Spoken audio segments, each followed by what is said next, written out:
오늘부터 수요일 날까지 살펴보게 될 디도서라는 성경은 사도 바울이 그레데 섬에서 목회를 하고 있던 디도에게 쓴 목회 서신에 해당이 됩니다.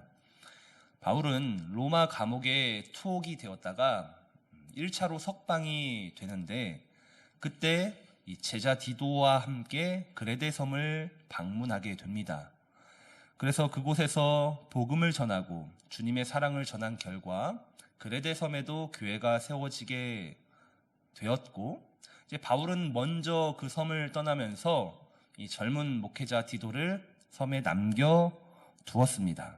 그래서 이 디도가 그레데 교회를 이제 목양해야 하는데, 멀리 있던 이 바울이 이 디도에게 그래서 이제 편지를 쓰는 것이죠.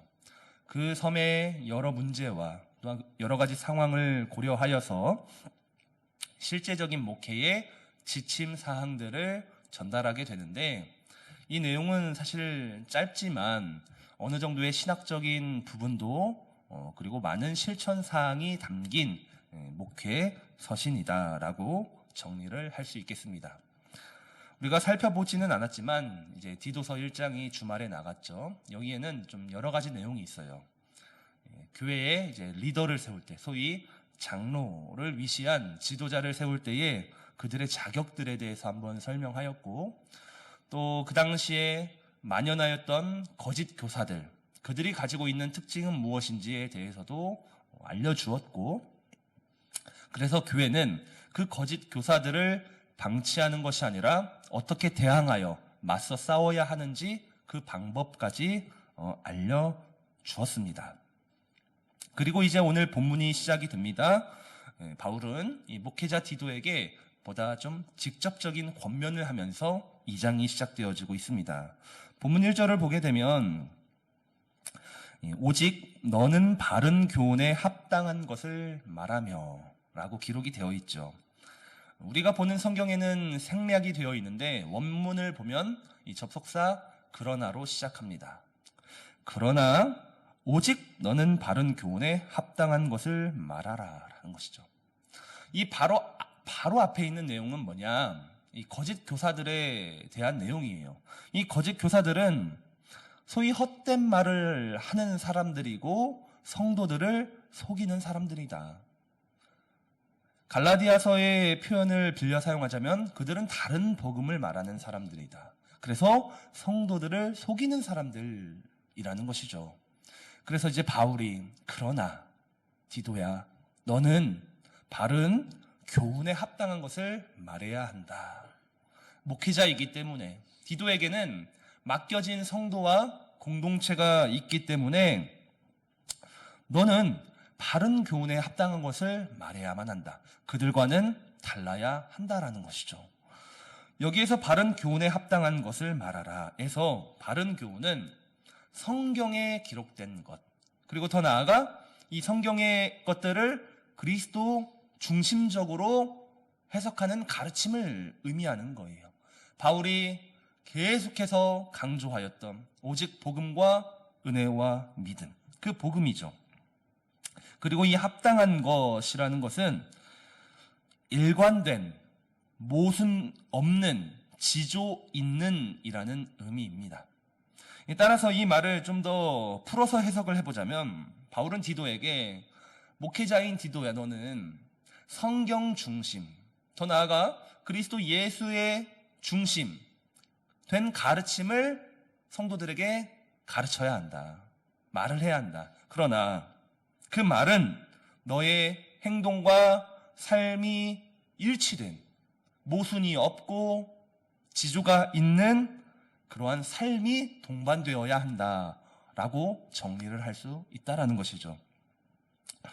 여러분, 이 바울은요, 목회자가 이 교회를 목양할 때에 단순히 그의 설교와 이 말로써 이 성도들을 가르칠 수 없다라는 사실을 이미 깨달았습니다.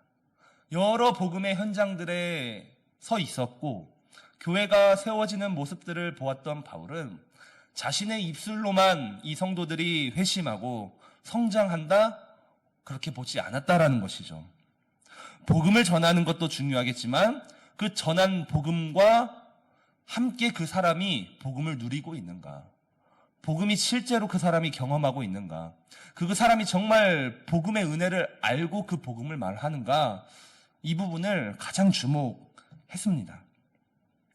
알다시피 말하는 사람의 가르침과 그 말과 행동이 전혀 다르면 여러분, 이 가르침은 힘을 발휘할 수가 없겠죠. 말 따로 행동 따로. 사랑하자 했는데 사랑하지 못하고, 섬기자 했는데 섬기지 못하고, 절제하자 했는데 절제하지 못하고. 그래서 100마디의 말보다 한 가지의 삶과 행동이 더욱 중요한 것이 이 목회자에게 필요하다라는 것이죠. 바로 지금 바울은 이러한 부분에서 이 디도는 거짓 교사들과는 다르게 말과 당신의 삶이 일관되어야 한다. 바른 교훈에 합당한 것을 말하며 행하며 살아야 한다라고 권면하고 있습니다.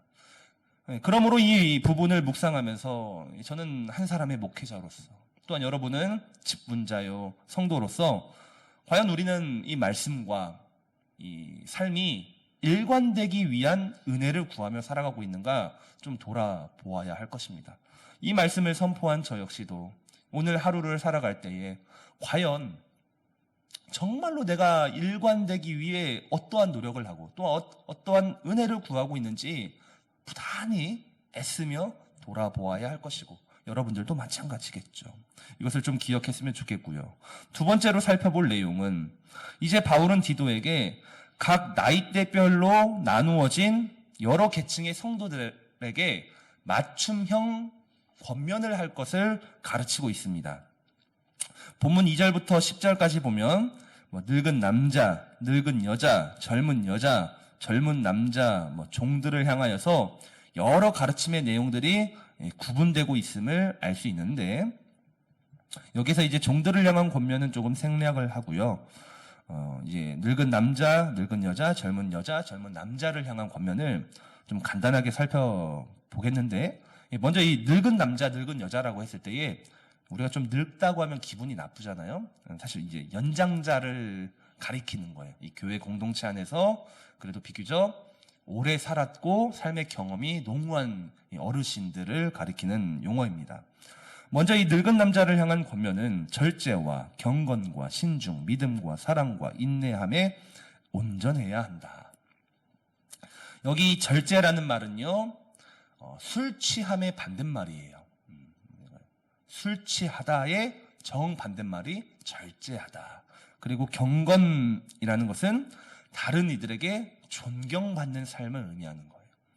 그리고 신중하다라는 것은 사리 분별력이 있는 것을 의미합니다. 이 연장자, 어른들이 젊은 사람들과 다른 점은 그들은 이 땅에서 살아온 시간들이 있다라는 거예요. 그러면서 이 젊은 사람들보다 훨씬 더 많은 경험들과 어떠한 상황들을 만났다라는 것. 그렇기 때문에 그러한 시간들이 헛되지 않기 위해 그 연장자가 가지고 있는 성품을 좀 더 다듬어야 되고, 그래서 사람들에게 존경받을 만한 모습이 있어야 한다. 디도는 그렇게 권면해야 한다라는 것이죠. 나이가 먹어서 사람이 성숙되어집니다. 그러나 그리스도인은 동시에 영적으로도 성숙이 되어야 되는 거죠.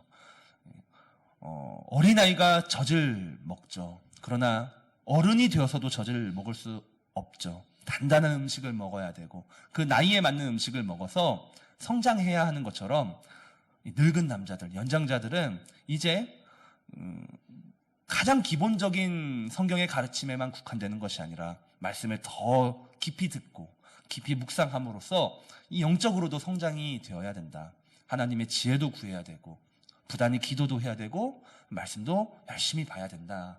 그래서 사람들에게 존경을 받고 본이 되어지고 또한 절제하는 삶을 살아야 된다. 이게 첫 번째 늙은 남자를 향한 권면입니다. 두 번째 늙은 여자를 향한 권면. 행실이 거룩하고 모함하지 말고 많은 술의 종이 되지 말고 선한 것을 가르쳐야 한다. 이 모함하지 말라는 것은 사람을 모함하거나 참소하지 말라는 것입니다. 나머지 것들은 아니까는 이 부분만 조금 생각을 해보죠. 우리 본래 사람들은요, 다른 사람들의 일에 관심이 많아요. 그런데 다른 사람들의 장점, 좋은 점을 이야기하는 것을 즐겨하는 게 아니라 그 사람의 약점, 단점, 부족한 점, 험담하는 것을 좋아하는 죄의 습성을 가지고 있어요. 아무래도 현실적으로 여자들이 더 많이 모여서 이야기하고 대화하다 보면은 믿음이 없고 신앙이 없는 그 무리 안에서는 저 사람은 저렇대, 저 가정은 저렇대, 저 집에는 저렇대 라는 식의 험담이 더 많이 나올 수밖에 없다라는 것이죠. 이 공동체 안에 성숙한 어른, 특별히 늙은 여자들은 이 부분을 주의해서 말을 아껴야 된다. 그리고 오히려 듣는 것에 힘쓰고 혹여 험담이나 남을 비방하는 말을 귀에 담아 들으면 안 된다라는 것이죠. 대신에 해야 할 것은 선한 것을 가르치기 위해서, 이제 늙은 여자, 연장자들도 선한 것을 가르치기 위해서 자신이 해야 할 것들을 알아서 구별할 줄 알아야 된다라는 좀 교훈이 담겨 있는 권면이 아닌가 생각을 해볼 수가 있습니다. 그리고 세 번째, 젊은 여자들은요, 남편과 자녀를 사랑하며 신중하며 순전하며 집안일을 하며 선하며 자기 남편에게 복종해야 한다.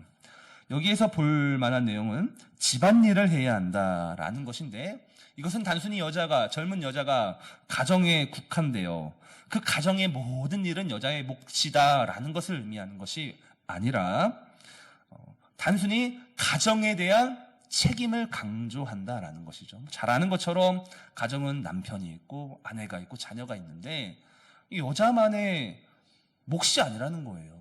빨래, 설거지, 자녀 양육, 가계부 쓰는 일, 집안 청소 등 그런 것을 말하는 것이 아니라 이 가정의 책임감, 나의 가정이고 우리 가정이고 그래서 나에게 주어진 사명을 감당하는 것을 의미하는 것이죠. 마찬가지로 남편에게 복종해야 한다.